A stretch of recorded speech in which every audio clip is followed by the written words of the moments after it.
Hello കൂട്ടുകാരെ, എല്ലാവർക്കും എൻ്റെ ഹൃദയം നിറഞ്ഞ കാർത്തിക ദിനാശംസകൾ. അപ്പോൾ കാർത്തികയായിട്ട് ഇന്ന് ഞാനിവിടെ ഉണ്ടാക്കിയ 2 വിഭവങ്ങളെന്ന് പറഞ്ഞാൽ, ഒന്ന് നമ്മുടെ വട്ടത്താമര ഇല പറിച്ചിട്ട് നമ്മൾ ഇലയട ഉണ്ടാക്കി.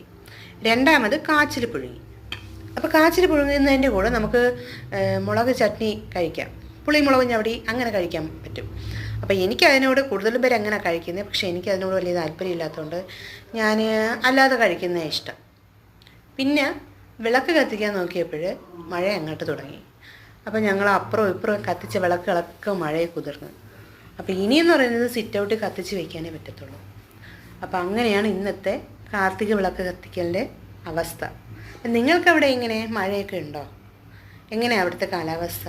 അപ്പോൾ എന്തുവാ നിങ്ങൾക്കവിടെ എന്താ വിഭവങ്ങളൊക്കെ ഉണ്ടാക്കിയത്? അപ്പം എല്ലാവർക്കും ഒരിക്കൽ കൂടെ നല്ലൊരു ദിനം ആശംസിച്ചുകൊണ്ട് ഞാൻ പോകുന്നു കേട്ടോ. ബായ്.